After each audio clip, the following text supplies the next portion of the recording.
Welcome back, guys. So in this video I'm going to talk a little bit about nutrition. I'm not going to make it complicated. I'm going to try to simplify things so that you guys can implement it and build it into your daily habits, into your daily routines, right?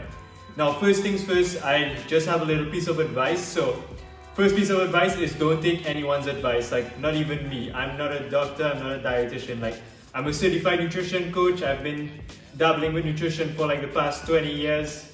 But it still doesn't make me the most qualified person, and you should always go and do your own research. Like, take everything with a grain of salt, right? So that's just to get started. Now, first things first, what is the best diet? Now, there are hundreds, even thousands of diets out there. Like, a new one pops up every single day, right? There's like keto, vegan, paleo, you name it. There's a diet for everything. And they all claim to be the best. They all have those before and after pictures that they like to show you. And this is really appealing, especially for someone who wants to lose weight and they really don't know what to do, what to eat. At the core of it, here's the answer. There is no best diet. Now, each human being is different. We all have different genetic makeup. We all live in different environments, different climates. We all have different energy requirements every single day. No two human beings are really identical, so it's really difficult to identify a specific diet because there's so many variables that takes place in a human body and outside with the environment that we interact with, right? So at the core of it, there is no best diet. You need to figure out what's the best way of eating for you. Now, some people have allergies, some people have food intolerances, some people just can't eat gluten, all these little quirks that makes us different from each other. We can't just say, oh, just go do this diet and then you get the results. You have to figure out, and it may take some time, it may take some effort, but it's necessary. You may think that food gives you energy and it helps build up the body, but there's like a lot more to it, right? But just to summarize, I'll just break it down into these 4 points, which is 1, energy. 2, it's actually the building blocks for cells, as in organic materials to actually build up your body, right? Repair cells, build new cells, all these things. Another thing is it's a cofactor for chemical reactions that take place in your body. And a 4th point is it aids in the release of vital hormones in your body. So it keeps that balance in there. So 1, it actually gives us energy. 2, it helps build the body. 3, chemical reactions. And 4, hormonal balance in the body. So those are just a few of the really basic things that food do for us, right? And this is why it's so important. Like, without food, we can't live. Now, there's a lot of factors that will affect the way our bodies use food. And this would be like genetic makeup, your physiology or physical makeup, your environment, your levels of activity throughout the day, your mindset. There's a lot of different reasons, right? There's so many variables. And it's hard to keep track of all of them. Now, here's a little example as to how adaptable we are as human beings. So like 20,000 years ago, there were a bunch of human beings that went to Siberia, which is the Arctic, right? And there was no vegetation there. There was mostly like large mammals, like, seals and all this stuff, right? So the main source of nutrients that they got from there was like protein and fat. And there were maybe like 1 or 2 months from the entire year that they can actually get like vegetables and carbohydrates. So their bodies adapted to that condition. Now, that's one instance. There was actually people that went to Papua New Guinea, and when they settled there like 10,000 years ago, there were no large mammals, there was no fish around, at least close to where they were on land, and they relied almost completely on vegetation, and there were like 650 plus edible plants there, right? So the body adjusted and adapted to those conditions. So these are like 2 extreme circumstances. But what happens now with present day human beings is that we still carry certain genetic codes, right? So if your ancestors, they lived closer to the equator long ago, they would have had certain genetic code that enabled them to digest carbohydrates better because that was the food that was available, right? And we see with Northern European descendants, they have like some issues processing carbohydrates because they lack some amylase to actually digest starch. A huge factor that can help you in choosing the right foods for you to eat is actually knowing your genetic makeup, actually knowing who your ancestors were and where they came from. So that's a good base to start with, choosing what you should eat. And that's finding out your genetic makeup, right? Knowing who your ancestors were. And this is like super easy now. Like, there's so many different kits that you can get, and You can just take a swab of saliva, send it back, and they tell you your entire genetic makeup. They can tell you what type of foods you should eat and shouldn't eat, all these kind of things, right? And that would actually save you years potentially. Okay, so I'll just go a little bit on the basics of the nutrients of food. Basically, there's macronutrients and micronutrients. So the macronutrients, there are 3 types, which is proteins, carbs, and fats. And then micronutrients would be like vitamins, minerals. I don't want to go deep into these things because you can actually research these yourself. It's like super easy. Just Google it and you'll find it. But the thing is, you need all of these nutrients, right? And the way you get it is from variety in your food. Now, what do I mean by that? It's eating a bunch of different things. And what do you eat? You eat less processed food. What is processed food? It's like almost everything that has to have a nutritional label on it is probably processed, right? Now, food from a farmer's market, you don't get a label on it because it's the most natural food. There's like zero processing almost taking place for these types of foods, right?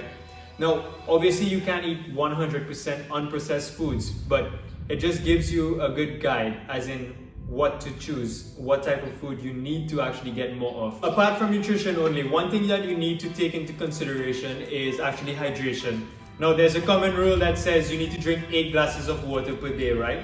And that is actually not accurate because it really depends on the situation. For example, you may be working in an office and it's like air conditioning, it's cold, you don't move a lot, and you may require actually less water compared to someone who is outdoor in the sun. They may need 10 glasses of water. Now, a simple test that you can do to actually know if you're well hydrated, when you pee and if the pee is clear and it's not yellow, then you know you are well hydrated. Simple as that. And the opposite, right? Vice versa. So that's just a simple test that you can do and to know if you're well hydrated. But this is super important. Like, hydration is like critical. You can have the perfect diet, you can eat all the healthy food, but if you're not properly hydrated, your body won't function properly. So it's super important. So let's talk about detox. Now, detox, there's like a huge trend with this, like over the years, like there's been drinks and diets, all these kind of things, right? Now, the basis of detox diet and drinks is like, it assumes that there's toxins lying around in your body, and by consuming this, it takes it out, right? Now, if toxins were just lying around your body, you would be dead. So that entire industry, it's a multi-billion-dollar industry and it's complete bullshit. Now, the body is a self-regulating system, right? And we have our liver to take care of toxins in the body. Now, for example, when you consume alcohol, that is a toxin. And we don't have to go to the hospital to get a doctor to remove the alcohol from our body. Our liver actually breaks it down and takes care of it. So this is a huge industry, and it just takes advantage of people having this fear instilled within them that your body has toxins going around and all this kind of thing. So it's a complete bullshit, complete fake industry, and don't buy into it. Simple as that. So another phenomenon is the alkaline diet, right? So this diet actually says that any food with a pH level above 7 is actually healthier and better for your body. Now, the strange thing about this is people put lemon slices into their water to make it alkaline water, but lemons are acidic, so I don't understand how that works. So let's say I eat 10 oranges right now, right? All that acid I'm going to be eating from these oranges, they're going to enter my bloodstream. So I need a doctor immediately. Imagine if that were actually true. Like, every time you eat something, you'd have to go see the doctor and like get rid of this acid from your bloodstream, maybe. I don't know.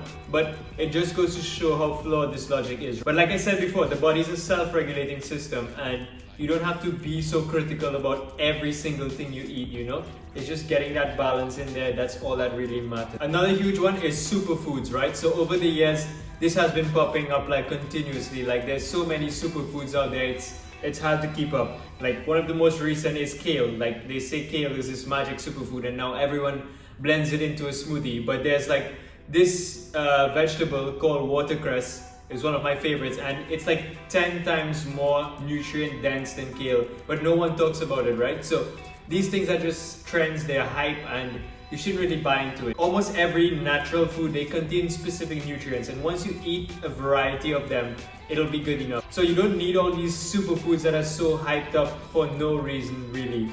So here's a little trick that you can implement the next time you're having a meal, right?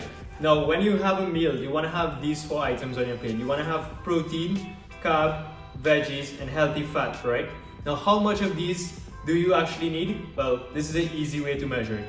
Now for protein, you want to have like a palm-sized serving, right? And it's easy if you eat meat because it's this size. If you don't eat meat, you can just have like beans, peas, seeds, nuts, legumes, this amount, right? Really easy visual to measure. Now, that's for protein. For carbs, you want to have like a cupped handful. So this can be like brown rice, sweet potatoes, buckwheat, anything like that, right? So proper healthy carbs. For veggies, you just want to have a fistful. So a fistful of veggies, that should be enough. And for healthy fats, you just want to have like a thumb size of healthy fats. So this can be like olive oil, avocado, whatnot. So next time you're having your meal, it's really super simple. Protein, carb, vegetable, fat. Really easy, so you should memorize that. This is something you can actually just practice every time you're having a meal, and it'll make things like so much more simpler rather than just counting calories and making it a headache every single time, right? Alright, so just one last thing that would help you guys a lot, and that is you just treat this as a game. So every time you're having a meal, every time you're eating something, just think to yourself, how can I just make this a little better? And this will actually help you in the long run, right? So just treat it as a game. Think, how can I make this better every time? And once you do that, once you build that habit, it's going to make it much more easier for you. So I hope you guys found this video valuable to you. I hope you found some stuff that you can actually use. And thank you guys for the support, for all the suggestions, all these things. It's really, really helpful. And I'm just going to keep making these, going deeper into certain stuff. And yeah, thank you guys for the support.